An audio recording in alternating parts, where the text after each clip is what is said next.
Before I get started here, I'm going to say that if you do not support women, if you do not support women's rights, I would like you to remove me from your friends list, remove me from your profile, unfollow me, block me. Please remove me from your, whatever you got going on there, because I'm not going to deal with that.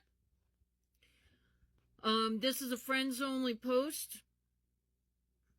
I'm going to talk about some of the stuff that's going on my end real quick, what we're dealing with. There's been some change in activity. If you look at how my profile was a year ago versus how it is now, you can clearly see that there has definitely been a shift in the kind of videos that I'm posting, and it definitely looks a little dark right now.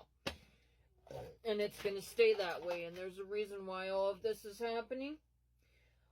So I'm just letting you guys know I'm about to make a post. I'm going to get y'all educated. The United Nations is launching its Unite to End Violence Against Women campaign. I highly advise that people hop on board with that. So we're going to talk a little bit about my personal situation and what I'm dealing with and what has driven me in this direction. I'm going to let you guys see. It's hard for me to speak because people don't want to listen because they don't understand like what's going on, and I've got these complex matters taking place that require me to act.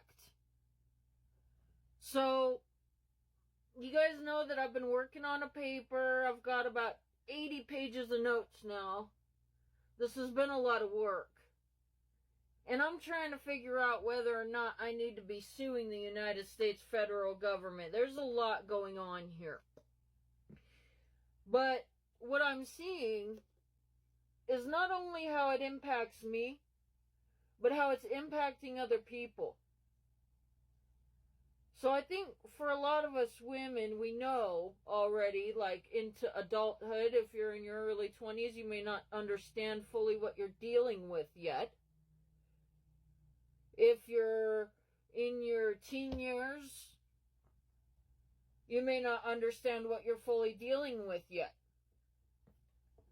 But there is a historical, system of oppression that has taken place, not just in the United States, but it has taken place in the United States, and because I'm in the United States, I'm going to speak about that. And so I'm looking at a lot of data. I'm doing a lot of work right now. Work that I wish that I was not doing. I'm doing this because I have to. Because I'm disaffected. I've been impacted by the actions of international criminals is what's going on here. And it has affected my life. These people have done direct and deliberate harm to me, and I'm trying to do something about it.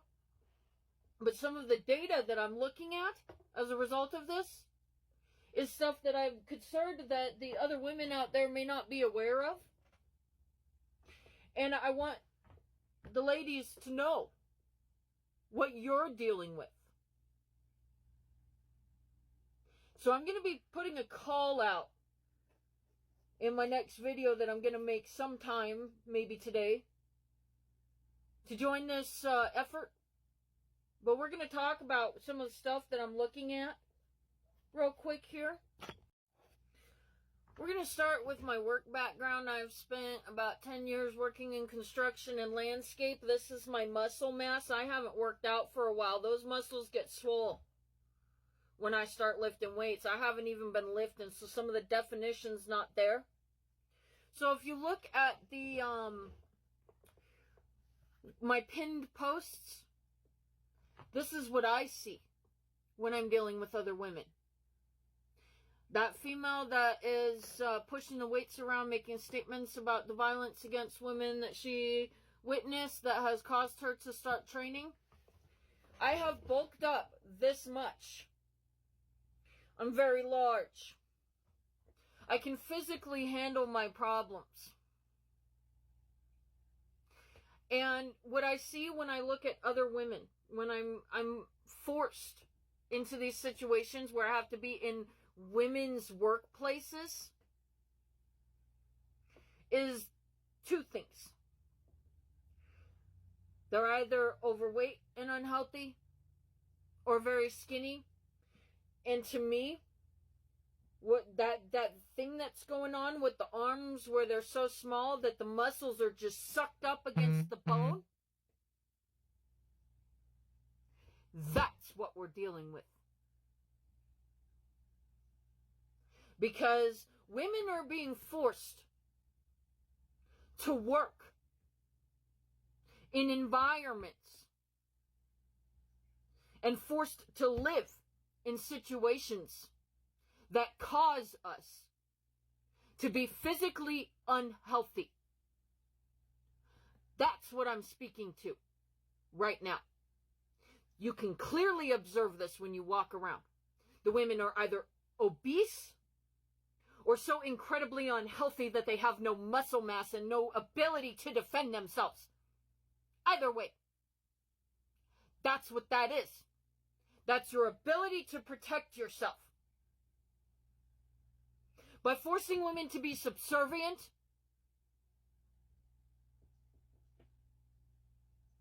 and I'm going to tell you right now the amount of documents that I have been reading and the historical material, which in my public education, I was told there is no women's history. They didn't write about women in history. Women were not seen as people, so they were not in history. I just read a paper from the 1600s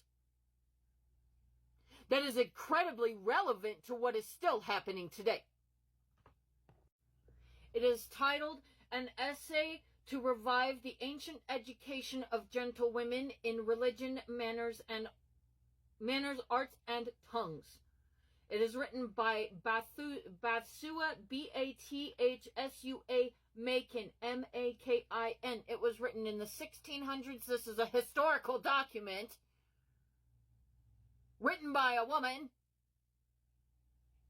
talking about what we're still dealing with today. If you want to know what's going on with the way that the men are treating you in the United States, understand the historical context of where this comes from, and feel free to read this essay that was written a very long time ago that speaks to what we're still dealing with.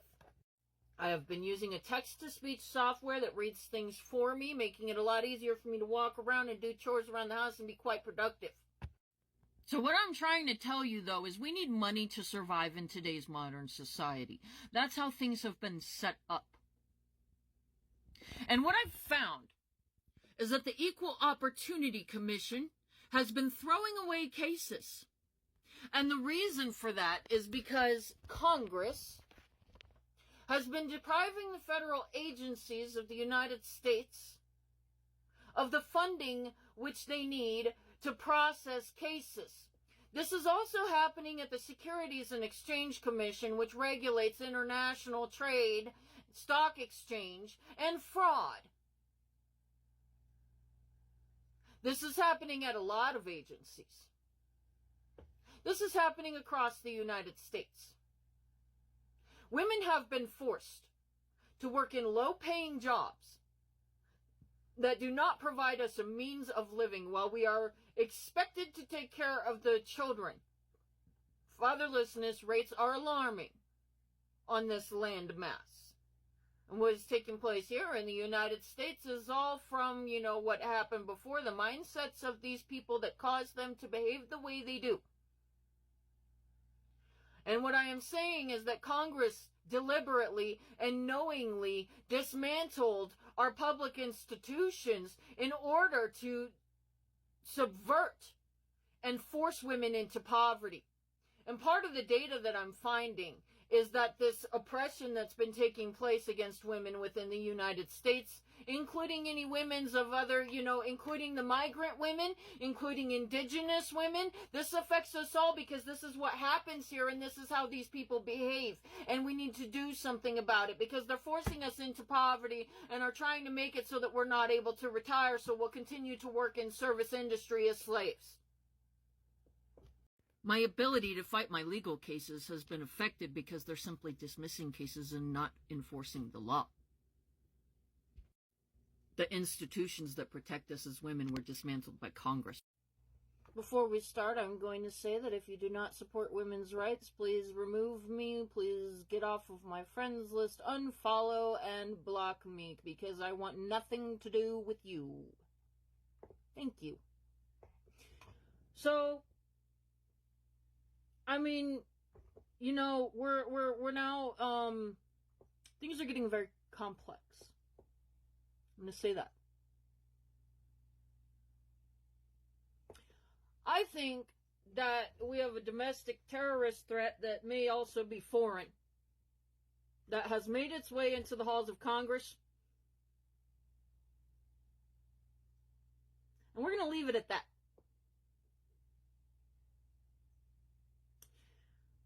But the reason why I'm coming up on camera right now is to talk about the Unite endeavor for Unite to protect women against violence. I would like to encourage anybody to participate in this. I'm going to be making a video, which will be public, discussing this movement. There is a social media package that is available. We're just trying to reduce violence against women. Other than that, statistically, the government literally just shoved us all out of our jobs, removed our funding for resources that women are having to use to survive, as well as the disabled, the elderly, and the marginalized communities. Now, when investigating the backlogs, that data is not made publicly available. They don't publish data on the backlogs. I don't know if you're able to get that data through a FOIA request. That's FOIA. You will need to contact the government requesting transparency and information. There's a process for that. But the FOIAs are also stuck in backlog. So during these delays that we're seeing in our institutions, delays, which vary by state. That's another thing I'm seeing. It depends on your state. Because for agencies like the Department of Labor, Human Services, all of that, different states are handling different issues differently with their tax money. But we still have some agencies that are lagging severely behind in certain states. I think that we have an issue with corruption in Colorado, I'll say that much. I'd like to know where that money is going during these delays that are taking place. Because the money's still coming in, but it's not being distributed in the way that it's supposed to be. And we're still blaming the backlogs in various agencies throughout the country. So I think part of the reason why people are not understanding what I'm saying, or don't believe what I'm saying, is because things are fine at home, wherever they're at. But actually, this is a national scale issue. And it happened because of the pandemic. And the criminals are orchestrating this through Congress, and they're deliberately trying to strip women of their means to livelihood, their means to freedom, and their means of survival, and force us into a form of servitude that is not defined the same as slavery. We are looking at the exploitation of the many by the few. Wages are decreasing, the effectiveness of the money to survive is less and less, providing us with less and less means to survive. They have deprived Americans of an education, and in that have also, forced people into wage labor, where we are then being sold for wages and not being housed. So there's no particular name for that, but they know exactly what they're doing, and I'll tell you that much based on some of the stuff that I've been reading. And, yeah, real concerned about who's doing this, because I think it's a foreign interest. And I think that there are other people inside that know this. But we need to put this to a halt. We need to do something about it. And so I'm just announcing the, Unite campaign is coming up. And the UN does not have any military force or the funds really to engage in direct intervention. And so it calls upon activists to act. And in my time, my 14 years of trying to protect human rights, I have found that UN's people are quite effective in handling things peacefully. We're going to say that. So, I have a lot of work to do. And this is not just about women's rights. However, the most people that have been hurt by this thing that's going on here is the women.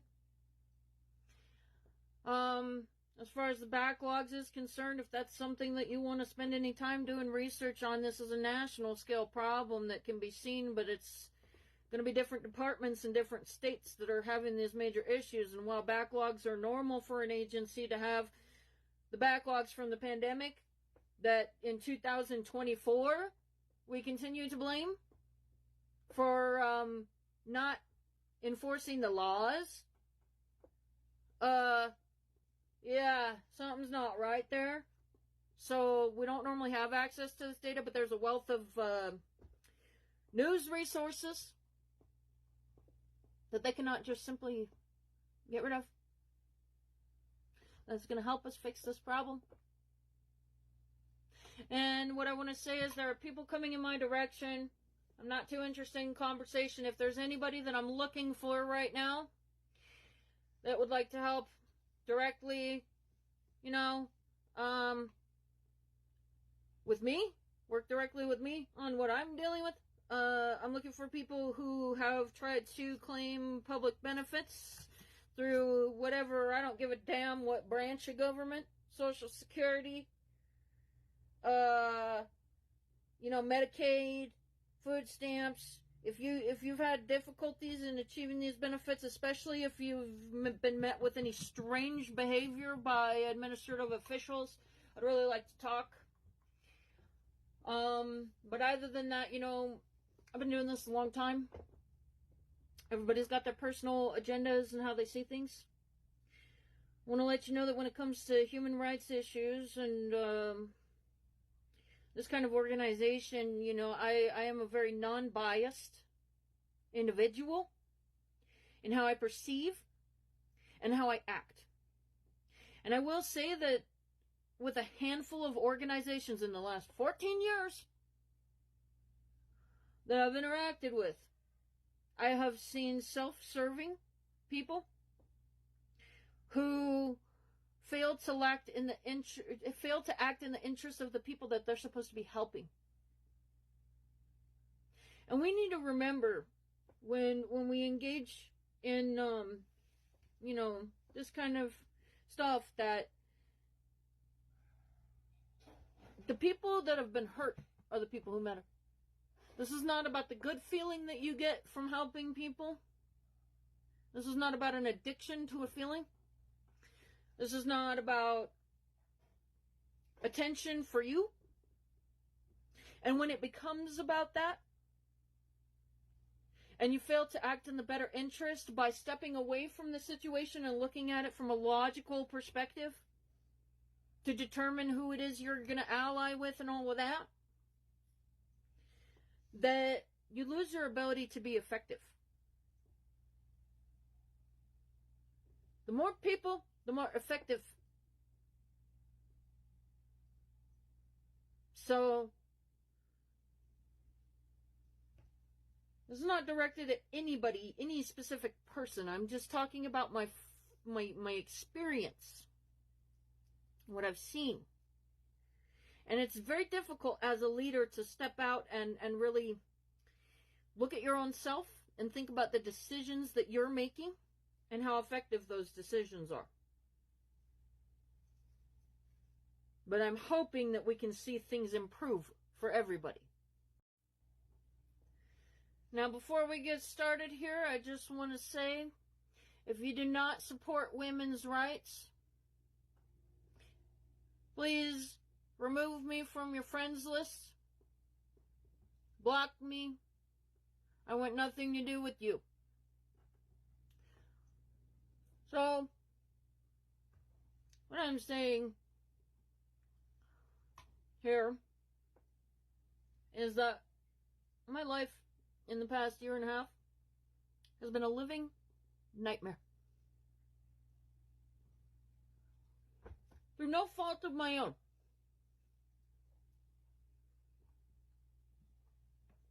And because of the fact that I worked for a company that wants to engage in international fraud and blew the whistle and realized that the government is not handling its cases as a result, and have been exposed to what I see with the skill set that I have a responsibility, a moral obligation to act. I have spent hours on the phone because I'm also blowing the whistle on the government. I've spent hours on the phone working for the Department of Labor, talking to literally hundreds of mostly women who were not able to access their unemployment benefits during the pandemic. So, this is not about me. It could be a lot worse for me. I could just go handle my cases on my own. I could just, not do what I'm doing right now. I'm doing what I'm doing, and I'm calling people to action because I feel a responsibility to serve. And what I'm doing is I'm trying to protect people from harm. So, I'm going to be asking and putting the call out that we join in on this global movement. It is a 16-day campaign to end violence against women. For anybody who needs content for their TikTok. And I also want to let you guys know that this is something that's going to be happening. It starts on the 25th. And I think there's a great need for that. And while people may argue about different ways of doing things, and everybody has their own perspective and all of that, I think that when we deal with the thing that is doing all of us harm, collectively, we're more capable of being effective and can at least reduce the impact of the problem. And so what I'm saying is that I'm advocating for less violence and less oppression against women. Because they're literally trying to starve us out and prevent us from being able to have retirement funds and survive here. I want everybody to go, if you're over here in this area, if you're in the United States jurisdiction in any way, to go look at the Equal Rights Act or Equal Rights Amendment. I'm not sure which one that was. If it said amendment or like the ERA. And know what we're dealing with here. And I'm going to tell you right now, I fully, wholeheartedly believe that failing to enforce the law, throwing out EEOC cases, has resulted in a situation where the law is not being enforced. So lawyers are more, or not lawyers, employers are more likely to engage in acts of gender discrimination. We have laws. We have laws for a reason. I think this explains everything we're seeing. Why the government seems so corrupt and why companies seem to be able to do anything they want. Because the U.S.A. is not the only agency that I have found where whistleblowers who work within the agency have said that they're throwing out cases because of a lack of funding. So I hope that helps deal with some of the confusion caused by what's been coming out of my mouth. But I'm going to let you know that the thing that we're dealing with requires that I voice myself carefully, and I have a lot of work to do, and I'm running out of time. So, there's going to be some sensitive subject material coming through. Anybody who comes at me that's not in the right state of mind, if I believe that you are a person who is likely to stir up drama or be hostile, especially considering that the topic right now is violence against women, you're axed. Go somewhere else. Have you do whatever. We don't. No. I want to see professionalism, maturity, and respect for the people involved.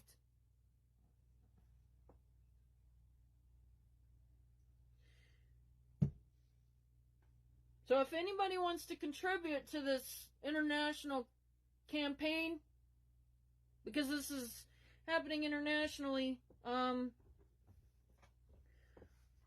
please join in. And I want to draw special attention to the severity of violent abuses that women in Africa face, because it's pretty bad there. I have a lot of people from that global region in my following. And over here, the indigenous population also seems to be disproportionately impacted. So we want to make sure that we care about those people. And, if there's any way that you can amplify the voices of these people while this goes on, because it's not going to be just me. There's other people out there that are already going to be on the campaign. Let's do what we can to amplify these voices. So, with that being said, I'm going to finish this personal address. To my followers, I want to apologize for the circumstances that are taking place on my TikTok account. I also want to let you guys know that if you look at the terms of service on TikTok, TikTok has a human rights mission. So, don't worry so much about that, but we do need to make sure that we're voicing ourselves carefully, with respect. Certain words, certain atrocities, the way that we address that, we need to find ways to deal with it. But there is messages that the UN has outlined that you can also use to try and help make this easier to put out there. So I think even though it's a difficult, sensitive subject, I think that it would be beneficial and important for any individuals who may have interest in assisting with this to consider taking a look at the UN's Unite to End Violence Against Women campaign, which I will be making a public video about. I just want to clarify with you guys what's going on my page, and apologize. I know it's getting political, and I'm sorry. I tried to leave activism, but right now I'm in a very severe set of circumstances that requires me to